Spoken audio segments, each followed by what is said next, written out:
de te lire une histoire aujourd'hui à côté de mon sapin de Noël. Il est beau, hein? Alors, c'est pas n'importe laquelle des histoires que j'ai envie de te raconter. C'est une histoire très importante pour moi parce que c'est mon film de Noël préféré depuis toujours. À chaque Noël, j'écoute ce film-là. Et là, j'ai découvert qu'il existait en livre pour enfants. Donc là, je capotais. Puis je l'ai acheté juste pour toi, pour pouvoir te raconter l'histoire. Alors, voici. Maman, j'ai encore raté l'avion et je suis perdue dans New York.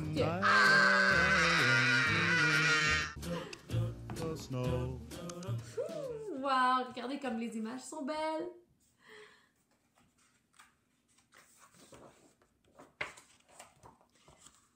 Nous sommes 3 nuits avant Noël.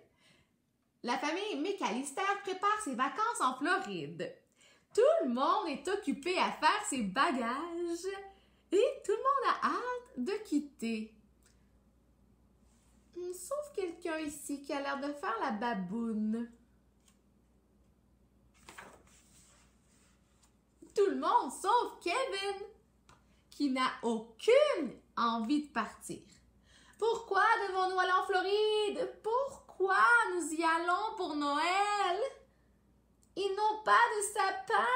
Ils n'ont que des palmiers là-bas, dit Kevin. J'aimerais partir en vacances de mon côté tout seul. Ce seraient les meilleures vacances du monde, crie-t-il.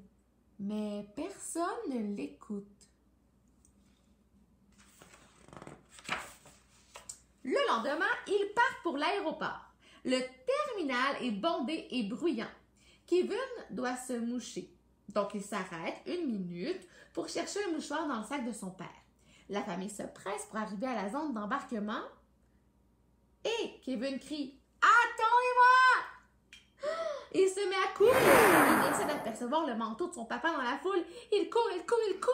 Et le voilà. Il se faufile et embarque à la dernière minute dans l'avion. Juste à temps. Quand l'avion se pose, Kevin regarde par la fenêtre.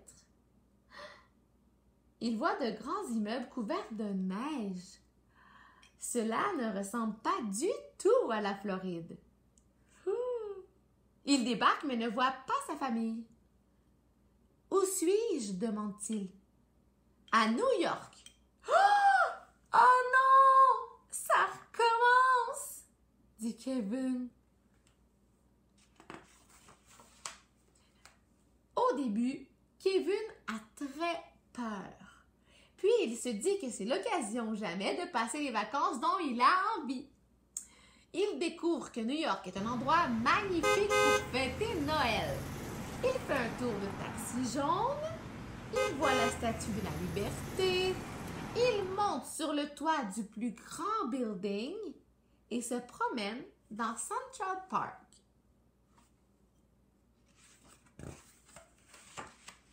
Dans le sac de son père, Kevin trouve son portefeuille. Alors, il prend une chambre dans l'hôtel le plus en vue de la ville. Il n'y avait personne pour lui dire quoi faire. Kevin passe son temps devant la télé et se fait monter des repas à sa chambre. Oh là là, la grosse crème glacée, les gâteaux, les sundaes. Wow, ça a l'air très bon, ça. Le lendemain, c'est la veille de Noël. Kevin prend une limousine avec la carte de crédit de son papa et s'arrête dans le plus grand magasin de jouets de New York. Wow! Il rencontre le propriétaire, Monsieur Duncan. Celui-ci raconte que la recette du jour sera donnée à un hôpital pour enfants. Kevin veut donner de l'argent pour aider, mais il n'y a pas grand-chose dans son sac. Il lui donne tout son argent de poche. Il pense que les enfants de l'hôpital en ont plus besoin que lui. Pour le remercier, M. Duncan lui offre des décorations spéciales. Les tourterelles sont un symbole d'amitié. Tu dois en garder une et offrir l'autre à un véritable ami. Oh! Kevin sort du magasin et regarde sa carte pour retrouver son chemin. Il veut aller voir le plus grand sapin de Noël de la ville. Mais soudain, quelqu'un lui tape sur l'épaule. Kevin se retourne et il hurle. Ah! Ce sont Harry et Marv, les deux cambrioleurs qui ont attaqué la maison de Kevin à Noël l'année dernière. Oh!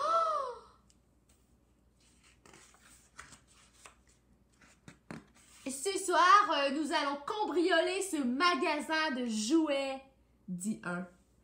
Et cette fois-ci, tu pourras pas nous arrêter, dit l'autre. Kevin se met à courir de toutes ses jambes et il file à travers Central Park. Il court si vite qu'il dérape et son pied se coince entre deux gros cailloux. Une dame approche. Elle est couverte d'oiseaux. Kevin a d'abord peur, mais elle dégage doucement son pied des rochers. La dame aux oiseaux explique qu'elle vit dans le parc et que les pigeons sont ses seuls compagnons. Elle va passer Noël sans sa famille, comme Kevin. Kevin la remercie pour son aide et promet qu'il reviendra la visiter. Mais avant tout, Kevin doit empêcher les voleurs de cambrioler le magasin de jouets. Dans la cave d'une maison abandonnée, il conçoit un plan diabolique. Opération Ho Ho Ho! Wow, regardez ça les amis! Dans sa stratégie, c'est écrit pot de peinture, farine, graisse, outils et pâte visqueuse. Ouh, et qu'est-ce qu'il va faire avec les méchants? Kevin renverse de la pâte visqueuse sur le sol de la maison et attache des pots de peinture avec des cordes et aligne de grands sacs de farine. Il tend un fil tout autour de la bâtisse. Il répand des outils dans le couloir et recouvre les marches des escaliers de graisse. Il retourne au magasin. Harry et Marv sont déjà là, remplissant un grand sac de billets. « Hey, suivez-moi ou j'appelle la police !» dit Kevin. Les deux méchants poursuivent Kevin jusqu'à la vieille bâtisse abandonnée. Oh!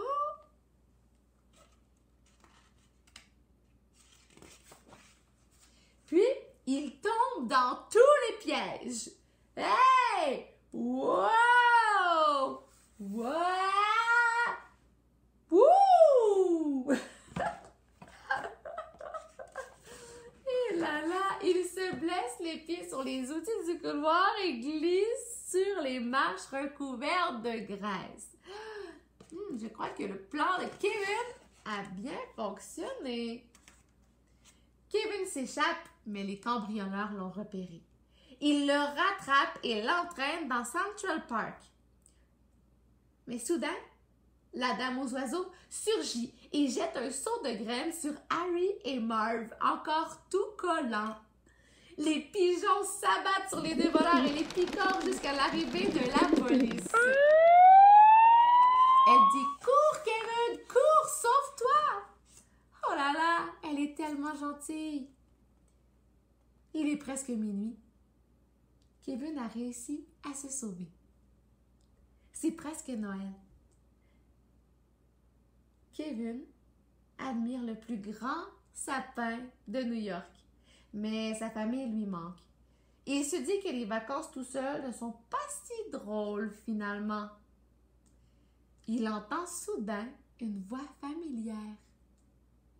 « Kevin! » Kevin se retourne et c'est sa maman. Elle le connaît mieux que tout le monde et elle sait qu'il aime les sapins de Noël plus que tout. Elle savait exactement où le retrouver.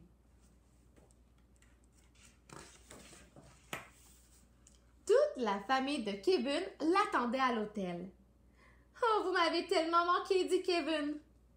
Le lendemain matin, les enfants découvrent une immense pile de cadeaux sous le sapin. Monsieur Ducken remercie Kevin d'avoir sauvé son magasin de jouets. Wow! Plein de cadeaux! Alors que ses frères et sœurs déballent les présents, Kevin met son manteau et s'éclipse. Il doit aller voir quelqu'un.